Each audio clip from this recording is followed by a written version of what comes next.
22 మంది మినీ వ్యాన్లో డిస్ట్రిక్ట్స్ నుంచి వచ్చారండి. సో వాళ్ళు పెద్దమ్మ తల్లి టెంపుల్కి వచ్చారంట. టెంపుల్కి వచ్చాము హైదరాబాద్లో, వాళ్ళందరూ సైట్ సీయింగ్కి వచ్చారండి. సో ఈ పాయింట్ నేను ఎందుకు చెప్తానంటే, హైదరాబాద్లో సైట్ సీయింగ్ అంటే చార్మినార్ అవి చుట్టాను. వారాహిని ఒక పాయింట్ కింద పెట్టుకొని వస్తే ఆ రోజు నేను అనుకున్నాను గెలిచేసాం. ఒక రామోజీ ఫిలిం సిటీనో, ఒక చార్మినారో, ఇంకొకటో షాపింగ్ పాయింట్స్ లేకపోతే విజిటింగ్ ప్లేసెస్ కింద పెట్టుకొని వస్తాం. టూరిస్ట్ వాళ్ళు ఒక డిస్టిక్ నుంచి వచ్చి పెద్దమ్మ గుడి దగ్గరికి వెళ్ళి, దగ్గరే వారాహి సిల్క్స్ ఉంది, మనం అందరం వెళ్ళాలని చెప్పి అందరూ వచ్చారు. మీరు రాగానే అడిగే క్వశ్చన్, నమస్తే మేడం మీకు ఏం కావాలని అడిగాం. మేము ఓన్లీ షాప్ చూడటానికి వచ్చామండి అన్నారు. షాప్ చూడటానికి వచ్చారు కదా, పర్లేదండి అన్నారు. 22 మంది వచ్చారండి, లేడీసే అందరూ. సో వాళ్ళు ఒక ట్రిప్ పెట్టుకున్నారు.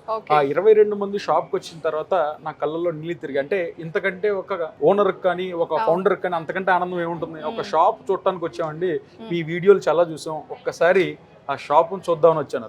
వచ్చిన వాళ్ళు మరి ఏమనుకున్నారేమో తెలీదు, ప్రతి ఒక్కళ్ళు శారీతోనే బయటికి వెళ్ళారండి.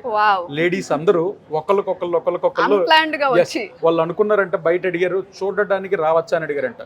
ఈ షాపు కొనడానికి అమ్మడానికే కాదండి, నచ్చినవి చూడటానికి కూడా రావచ్చు అని చెప్తే వాళ్ళు వచ్చి పైన కింద అందరూ షాపింగ్ చేసుకుని ప్రతి ఒక్కళ్ళు వారాహి బ్యాగ్తో వెళ్ళి భోజనం చేసి మాకు వెళ్ళేటప్పుడు ఫోన్ చేశారండి.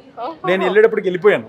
ఫోన్ చేసి మీ షాప్ చాలా అద్భుతంగా ఉంది, మీ ప్లాన్ ఎలా ఉందో తెలియదు కానీ భోజనం కూడా మీ దగ్గరే చేసాం, ఎప్పుడు మా ఇంట్లో ఏ శుభకార్యం జరిగినా మీ దగ్గరకు వచ్చి కంపల్సరీ పట్టుచీర కొనుక్కొని వెళ్తామని చెప్పారు.